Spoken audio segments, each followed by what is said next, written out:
নমস্কাৰ, মই পৰশ বৰদলৈ আৰু স্বাগতম জনাইছোঁ আপোনাৰ মোৰ অৰ্থাৎ আমাৰ চেনেললৈ নামজাৰ নিশাৰ কথা কোমল।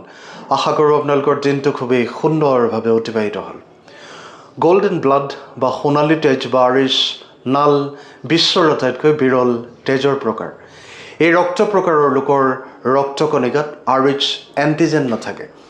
1961 চনত অষ্ট্ৰেলিয়াৰ এগৰাকী আদিবাসী মহিলাৰ দেহত ইয়াক প্ৰথমবাৰৰ বাবে আৱিষ্কাৰ কৰা হৈছিল। বেছিভাগ তেজৰ প্ৰকাৰকে এ বি বা অ' হিচাপে শ্ৰেণীভুক্ত কৰা হয় আৰু আৰিছ ডি এণ্টিজেন উপস্থিত থাকে নে নাই তাৰ ওপৰত নিৰ্ভৰ কৰি প্ৰত্যেকটোৱেই আৰিছ ধনাত্মক বা আৰিছ ঋণাত্মক হ'ব পাৰে। আৰিছ নিগেটিভ তেজ থকা লোকৰ কেৱল আৰিছ ডি এণ্টিজেনৰ অভাৱ, আনহাতে আৰিছ নাল থকা লোকৰ সকলো আৰিছ এণ্টিজেনৰ অভাৱ হয়। আৰিছ ৰক্ত প্ৰকাৰ বা ৰিচেছ ফেক্টৰ ৰক্তকণিকাৰ পৃষ্ঠত পোৱা এটা বংশগত প্ৰটিন হয়। বিশ্বজুৰি 50জনতকৈ কম লোকৰ আৰিছ নাল তেজ থকা বুলি জনা যায় আৰু প্ৰায় মুষ্টিমেয় লোকহে সক্ৰিয় ৰক্তদাতা।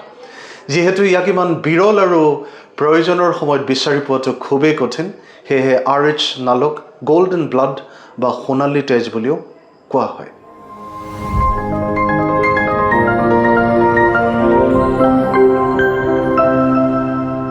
এতিয়া কথাটো হ'ল যে কাৰ সোণালী তেজৰ প্ৰকাৰ থাকে বা কাৰ ক্ষেত্ৰত পোৱা যায়। সোণালী তেজ আৰিছ নাল বিৰল বংশগত জিনৰ মিউটেশ্যনৰ ফলত হয়, বেছিভাগেই আৰিছ এজি জিনত। এই মিউটেশ্যনে ৰক্তকণিকাত আৰিছ এণ্টিজেন গঠন হোৱাত বাধা দিয়ে। আৰিছ নাল ব্যক্তিৰ ৰক্তহীনতা মৃত্যু হ'ব পাৰে কাৰণ তেওঁলোকৰ ৰক্তকণিকাবোৰ সহজে ভাঙি যায়। এই তেজৰ প্ৰকাৰৰ সম্ভাৱনা বেছি হয় যদিহে এক ঘনিষ্ঠ আত্মীয়ই বিয়া কৰে। 2. বিৰল আৰিছ সম্পৰ্কীয় জিন মিউটেশ্যন পিতৃ মাতৃ দুয়োৰে পৰা উত্তৰাধিকাৰী সূত্ৰে পোৱা যায়। 3. আৰিছ এজি আৰিছ ডি বা আৰিছ চিই জিনৰ পৰিৱৰ্তন ঘটে।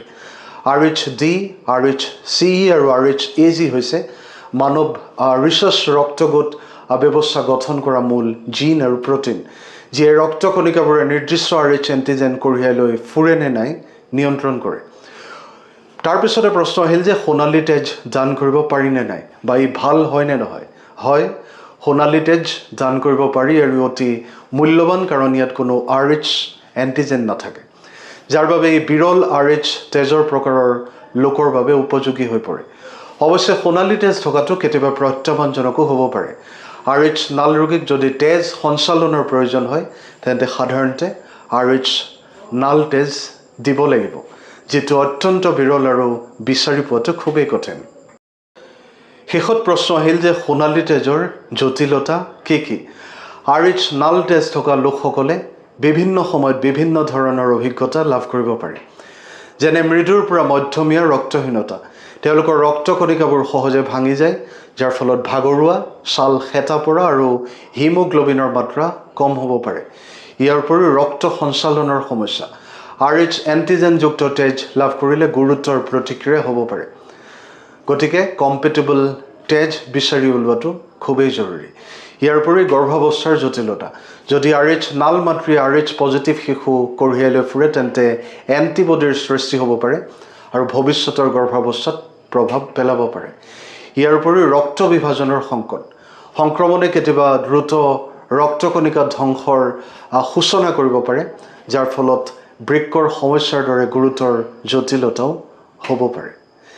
এই কথাৰে আজিৰ এই চমু খণ্ডটো সামৰিছোঁ। আশা কৰোঁ আপোনালোকে আদৰি ল'ব, লগতে আপোনালোকৰ মতামত আগবঢ়াব আৰু চেনেলটো নিশ্চয়কৈ ছাবস্ক্ৰাইব আৰু ফ'ল' কৰিব।